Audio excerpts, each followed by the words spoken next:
Nakedi, it's very good to have you with us. I know that you've spent some time researching the impact of climate change on apes. What's the impact? What are you seeing? Thank you, Jane, for having me. Currently, we are seeing declines in great apes throughout Africa. By 2050, we expect to start to see massive declines in great ape ranges throughout the rainforest and elsewhere where they occur. This is because the great apes have very slow reproduction rates. They have narrow diet. They are poor thermoregulators, and they have limited dispersal abilities. So far, only the mountain gorillas have been steadily increasing over the last 10 years.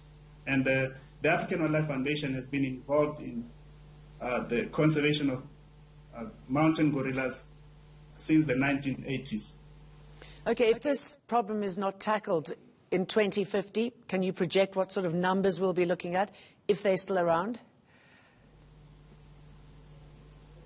At the moment, we expect them to be confined to protected areas.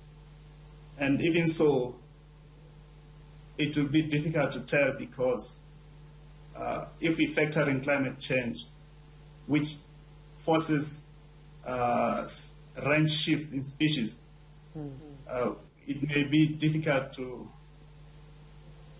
say, but we're looking at about, in the worst case scenario, about 20%. Yeah, I mean, that is shocking indeed, isn't it? And this is mainly because of man and our bad behavior when it comes to climate change, isn't it? I mean, how do we go against that? What do we do to negate that negative impact? So there are several key threats that we as humans bring towards great apes, including poaching, trafficking, and then on top of that we have habitat loss and degradation. And so when we look at climate change, naturally it causes range shifts in species. But when we add humans, because climate change affects our food security, that means it's going to force more and more humans to encroach into habitats that are important for these species. Nakedi Maputla, very good to talk to you. Thank you very much for being with us this evening.